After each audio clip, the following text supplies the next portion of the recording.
પ્રભુ ઈસુ ખ્રિસ્તના નામમાં આપ સર્વને પ્રેમી સલામ. ગીતશાસ્ત્ર 101માં દાઉદ ભક્તે જે અદ્ભુત ઠરાવો કર્યા છે એ ઠરાવો આજે આપણને પણ પડકાર આપી જાય છે. આપણા આત્મિક જીવનની વૃદ્ધિના માટે આપણે આવા ઠરાવ કરતા રહીએ અને એ પ્રમાણે જીવીએ. પ્રભુની સહાય માગીને એ ખૂબ જરૂરનું છે.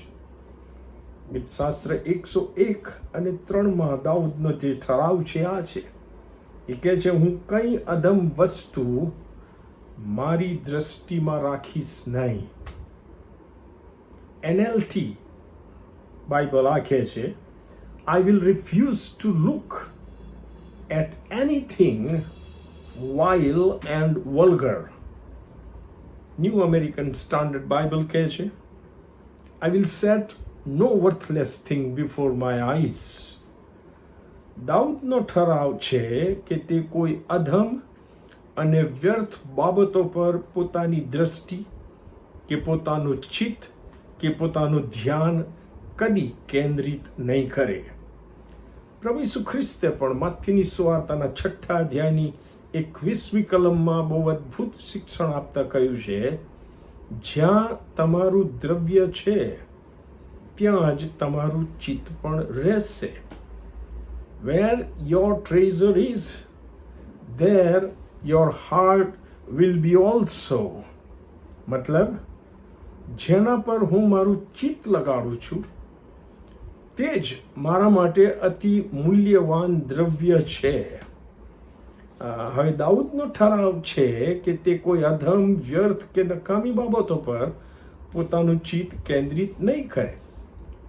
પણ દાઉદને એ ખબર હોવી જરૂરી છે કે અધમ, વ્યર્થ અને નકામી બાબતો કઈ કઈ છે અને એની સામે અતિ મૂલ્યવાન બાબત કઈ છે.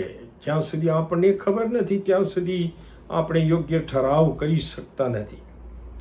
પ્રભુ ઈસુ ખ્રિસ્ત આ અનુસંધાનમાં પણ આપણને મદદ કરે છે.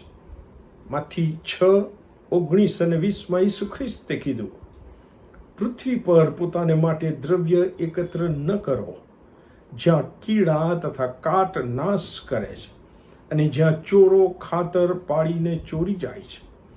પણ તમે પોતાને માટે આકાશમાં દ્રવ્ય એકત્ર કરો, જ્યાં કીડા અથવા કાટ નાશ કરતા નથી અને જ્યાં ચોરો ખાતર પાડીને ચોરી જતા નથી. સંત પાઉલ પણ કોલોસ્યોનો પત્ર 3 અધ્યાયની 1 કલમમાં આ સ્પષ્ટ જણાવે છે, તાણ પામેલાઓને, બિલીવરોને. એ માટે જો તમને ખ્રિસ્તની સાથે ઉઠાડવામાં આવ્યા હોય તો જ્યાં ખ્રિસ્ત ઈશ્વરને જમણે હાથે બેઠેલા છે ત્યાંની એટલે ઉપરની વાતો શોધો, ઉપરની વાતો પર ચિત્ત લગાડો, પૃથ્વી પરની વાતો પર નહીં. મતલબ, આ જગત જેનો બની બેઠેલો અધિકારી શૈતાન છે, જેનો આપણા માટેનો આખરી મતલબ ચોરી કરવાનો, મારી નાખવાનો અને નાશ કરવાનો છે, તેણે આ જગતમાં એવી બધી બાબતો ફેલાવી દીધી છે કે જે એનો હેતુ પૂરો કરે. અને તેથી જે અધિકારી શૈતાન છે તે જગતની બાબતો ઈશ્વર સાથેના આપણા સંબંધમાં ભંગાણ પડાવી શકે છે. ઈશ્વરની યોજનામાંથી આપણને બહાર ફેંકી શકે છે. આપણી સાક્ષીને નુકસાન કરીને એને બિન અસરકારક બનાવી શકે છે. આવી તમામ જગત સાથે સંકળાયેલી બાબતો પર મારે ચિત્ત લગાડવાનું નથી અને તેઓની પાછળ આંખો મીચીને દોડવાનું પણ નથી. તો કેવી રીતે દોડવાનું છે? હિબ્રુ 12:1માં પ્રભુનો સેવક લખે છે, દરેક જાતનો બોજો, દરેક બાબતો, જગિક બાબતો જે વિઘ્નરૂપ હોય એ, તથા સહેલાઈથી વળગી રહેનાર પાપ નાખી દઈને આપણે ઈશ્વરે ઠરાવેલી શરતમાં ધીરજથી અને ઈસુ ખ્રિસ્ત આપણા વિશ્વાસના અગ્રેસરની તરફ લક્ષ અને ચિત્ત રાખીને આપણે દોડતા રહીએ, એ જ અતિ આવશ્યક છે. આમેન.